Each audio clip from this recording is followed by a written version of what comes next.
Bonjour à toutes et à tous, c'est encore moi Elitia et cette fois pour ma quatrième présentation d'anime et de manga. Aujourd'hui, je vais vous présenter Genshiken, un manga de Kiyo Shimoku et de 9 tomes. Il a été notamment adapté en un anime de 10 épisodes. Ce manga raconte l'histoire d'un groupe d'étudiants, membres du club d'études de la culture visuelle moderne, autrement dit Genshiken. Il s'agit en effet d'un club d'otaku. Pour ceux qui ne le savent pas, un otaku est une personne qui consacre une certaine partie de son temps à une activité d'intérieur comme les mangas, les animes, les idoles japonaises ou encore les jeux vidéo liés à la culture japonaise. S'adonnant aux diverses activités que privilègent les otaku. Lire des mangas, regarder des animes, jouer aux jeux vidéo, faire du cosplay, aller aux conventions, etc. Je vais directement passer au résumé. Pour tous les petits cons qui ne savent pas qu'est-ce qu'un résumé est un petit écrit qui consiste à prendre les points essentiels d'un texte pour en faire un ou plusieurs paragraphes. Donc le Genshiken raconte le parcours initiatique de Sahara Kenji, un otaku pur et dur qui décide lors de son jour d'entrée en fac de rejoindre un club. Il hésite entre celui qui concerne le manga et celui qui concerne les animés. Puis il aperçoit le club d'études de la culture moderne visuelle, le Genshiken. Quelques jours plus tard, il se rend au lieu de réunion du club. Là, les membres vont lui tendre un piège, dans lequel il va tomber à pieds joints. Voilà donc notre jeune Sahara qui rejoint le groupe, plus ou moins forcé. Il va tour à tour découvrir plus profondément l'univers du doujinshi, les conventions et le cosplay. Je sais que je suis un peu lourd, mais pour vous emmerder, je vais vous expliquer qu'est-ce que le cosplay. Le cosplay consiste à jouer le rôle de personnages de manga, d'animation japonaise, de films ou bien de jeux vidéo, encore de comics en imitant leurs costumes, leurs cheveux, etc.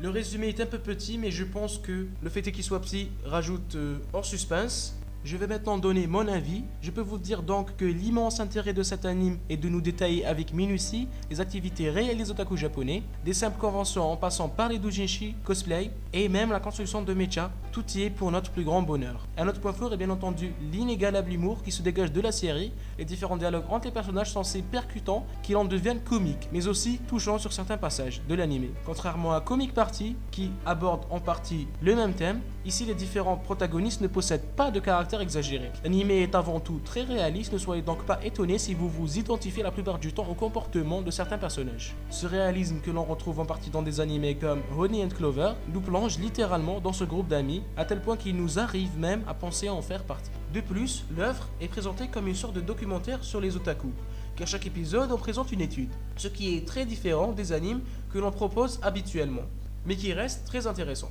On peut donc dire que l'histoire est axée sur des éléments qui n'ont aucune importance, voire très peu pour quelqu'un de normal, c'est-à-dire un non-otaku, mais qui est très important pour les otaku à part entière. La série porte notamment un regard sur l'évolution de deux personnages, Sahara Kenji, un membre du Genshiken, n'étant pas encore un otaku à part entière, et Kasukabe Saki, une non-otaku essayant désespérément de faire sortir son copain du club. L'auteur nous propose donc de traiter l'aspect social entre les otaku et les non-otaku à travers ces deux personnages, car chaque épisode relate les différentes facettes des activités du Genshiken. Par exemple, un épisode montrera les membres du Genshiken se rendant au Comic Festival, puis un autre épisode relatera leur péripéties à Akihabara. Et oui, c'est encore moi, j'aime bien faire chier, c'est pas de ma faute. Pour les petits merdeux qui ne savent pas qu'est-ce que Akihabara, Akihabara est un quartier de Tokyo situé à cheval sur les arrondissements de Chiyodo et de Taito, Où une soirée chez l'un des membres du groupe fut organisée. Le Genshiken traite donc tous les aspects des otaku sur un ton mordant et humoristique, en y ajoutant un mélange de critique et d'admiration, car on constate que la vision du non-otaku et la vision de l'otaku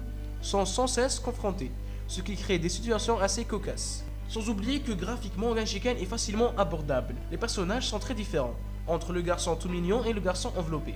Ce manga nous absorbe donc par son humour, soutenu par son graphisme. Pour résumer, entre guillemets, me répéter, à la lecture de ce manga, vous voguerez entre des moments hilarants et des scènes désopilantes, en faisant de temps en temps un petit détour sur le grand classique du manga. Donc, je proposerai cet anime bien évidemment aux otaku, mais également aux petits curieux désirant connaître et comprendre le monde des otaku, et aux personnes à la recherche de concepts innovants dans l'animation. Malheureusement, la vidéo est déjà finie. Je vous donne rendez-vous la semaine prochaine pour ma 5e présentation d'anime et de manga, et je vous dis ciao tout le monde.